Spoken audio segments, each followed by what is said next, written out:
Hi everyone, this is Lauren and this is my autoethnography. I thought about doing this in a lot of mediums, especially just like the traditional writing format because I feel like that's the default in my mind. But I decided to do a video, even though I hate the sound of my own voice, because I just wanted to speak from the heart. I wanted to talk about my experience as a mixed race woman and how that's led me to want to become an educator, specifically a literacies educator. So I am half Black, a quarter Japanese, and a quarter white. And I grew up in the Central Valley of California in a city named Turlock. I would say we are a pretty conservative area. Growing up, a lot of people would ask me, what are you? What are you? And at first I would always just answer, oh, I'm half Black, a quarter Japanese, a quarter white.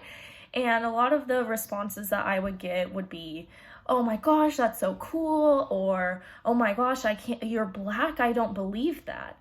And growing up, I never realized how much of a microaggression that is to be surprised that I'm Black or say that it's cool that I'm mixed. It's very exoticizing and othering. It never really had an effect on me. I didn't even really realize how harmful that was until I got into college and realized what a microaggression is and kind of just came to terms with my own racial identity. We talk a lot about representation of Black folks in the classroom or in media, or representation of Asian folks in media and entertainment, and Indigenous folks. And we talk a lot about these different racial groups being represented more in different areas, which I totally agree with. I think it's really interesting as a mixed race person to rarely see mixed race representation in books, in media. Even if the folks that are portraying certain roles or are being written about are mixed, it's not really called attention to. Maybe they're mixed and they're Black and white, and so they're a light-skinned Black person, and maybe they're picked for a role because of the colorism in our society. But I don't think it's ever highlighted in a character's storyline that they are mixed, or they don't explore the issues and the celebration that comes with being mixed. I struggled a lot with, if I'm only half Black and I'm only a quarter Japanese and I'm only a quarter white, then where do I belong? And growing up, I faced a lot of half Black isn't Black, quarter Japanese isn't Japanese, quarter white isn't white. And it turned into a zero almost. There's nothing there. I lacked a sense of belonging to any one group. Again, I don't think I really realized that this was something that affected me. I just lived my life. And I think a lot of the racial turmoil that I felt growing up wasn't helped by the fact that there wasn't any discussion of being mixed, even in sectors of social justice. I think one example of mixed representation in popular culture would be Logic, the rapper. There was like a phase where I listened to a lot of his music because he discussed a lot being biracial, being Black and white, and people telling him that him being half Black isn't enough for him to claim a Black identity. And I really resonated with that. That's the first time that I had ever heard someone talk about that. The effect of that representation that I felt probably when I was 20. I'm 22 now, so very late into my life relative to how long I've lived. It was really interesting how much I resonated with that, even though it wasn't something that I was very conscious of growing up. It was like I didn't have that representation, so I didn't notice that lack of representation. And so I think that kind of brings me to why I think it's important to be an educator and to be a literacies educator. A lot of what we've been talking about is representation in curriculum, and I think that's really important. I don't think I ever read a book or did a project or learned about someone mixed in my high school experience. So I think it's really important that that's included in the curriculum, and that's something that I'm very dedicated to, as well as including, Black folks, Indigenous folks, Latinx folks, folks of all sorts that my students may relate to. But I think it's really important that we bring mixed folks into the conversation and include mixed students in these conversations about race and social justice.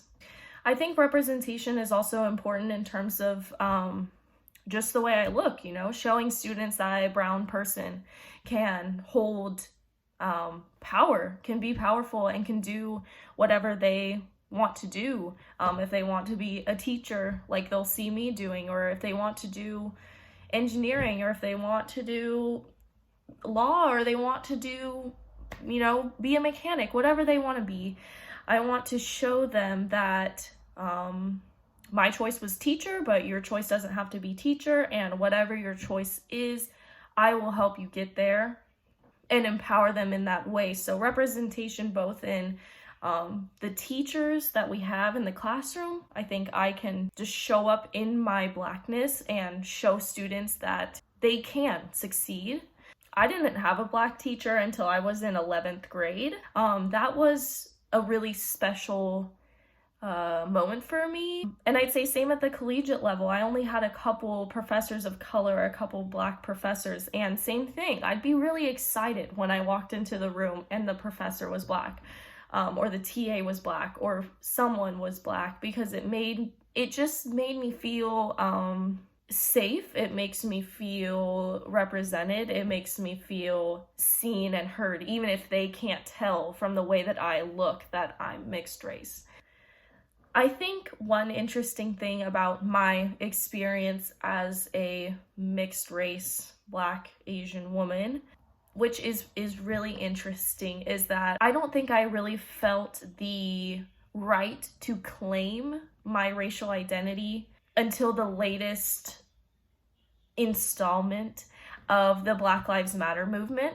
I've always been very confident in my mixed raceness, but never really forward about it, never just confident about it, I would say, because I do think people will say, oh, you're only half Black, you're only whatever it may be because I'm mixed.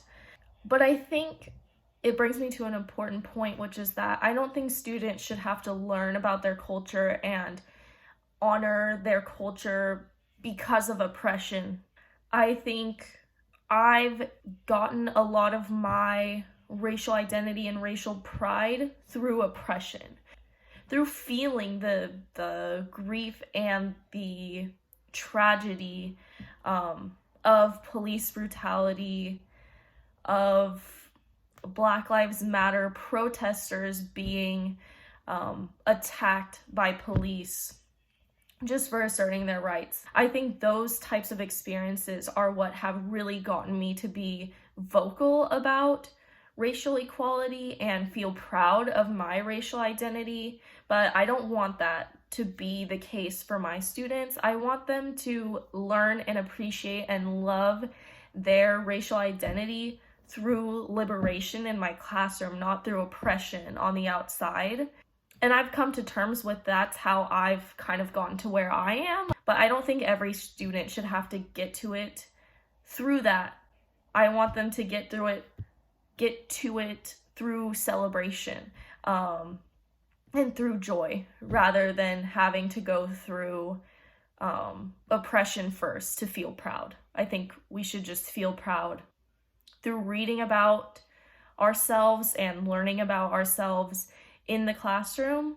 The lack of representation that I found in my schooling, not only of being a mixed race person, but of being a Black person, has brought me to this point where I really want to use my privilege in society as someone that has made it to graduate study and has the resources to go through a program like this.